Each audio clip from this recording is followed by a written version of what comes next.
হুইজা কক্তমানি বিসিংতৈ Agartala সালকা থানাनि police Chandrapur ISBT बास stand खरक नै सिडिको रानजाक तुमख्लानि रंनो रमखा तै बरं थानि मानखा शेरसी सिडिको रान आबनि हातिओ रांमारि 40,000 हाय इंगानो हनि साका पुलिस रमजानाय खरकनि बिसिंगो खरकसानि मुं ओंखा धनन्जय बिश्वास नक मधुपुर बनकुमारी आमजायो तै खरकसानि मुं ओंखा निरंजन सरकार नक चारिपारा आमजायो खरकनि मुंगै NDPS मामला बगै थानाव तुबुजाखा बिसगां सालो बरकनो दरबार नग बासार जानाय हनि साका सालका थानानि उसी सन्जित सेन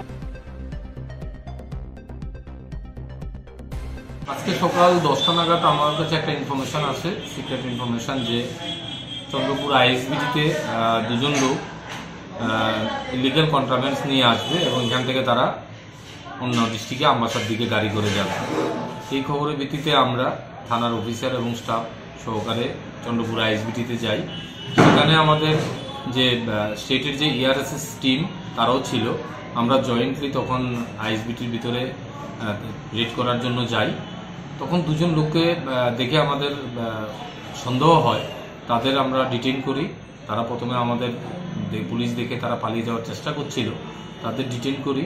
ডিটেইন করার পর তাদের নাম জিজ্ঞেস করতে পারি, জিজ্ঞেস করার তারা বলে তাদের একজনের নাম ধনঞ্জয় বিশ্বাস, একজনের নাম নিরঞ্জন সরকার। ধনঞ্জয় বিশ্বাসের বাড়ি মধুপুর বনকুমারীতে, আর নিরঞ্জন বিশ্বাসের বাড়ি চন্দ্রপুর এখানে চারিপাড়াতে। তো তাদের ব্যাগগুলি তল্লাশি করার পর দুজনের ব্যাগ থেকে আমরা 10 কেজি শুকনো সন্দেহভাজন শুকনো গাঁজার প্যাকেট পাই এবং তাদের ডিটেইন করে আমরা ওখানে NDPS আইন মতো প্রসেস করে আমরা তাদের থানাতে নিয়ে আসি। এখন আমাদের এখানে একটা NDPS কেস রেজিস্টার হবে, তাদের আমরা পুলিশ রিমান্ডে আনবো।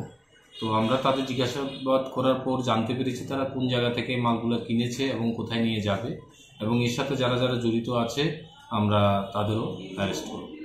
বাজার মূল্য কত? বাজার মূল্য এখানে তো ধরেন এখানে প্রায় 4,000 টাকা কেজি হলো, 40,000। বাইরের স্টেটে তো এটার বাজার মূল্য 10 থেকে 12,000 টাকা পার কেজি। আজকে তাদের কোর্টে উঠাবো? হ্যাঁ, আজকে তাদের না, আজকে আমরা কেস নিয়ে আগামীকাল তাদের পুলিশ কোর্টে প্রেরণ করবো এবং পুলিশ রিমান্ড চাইব।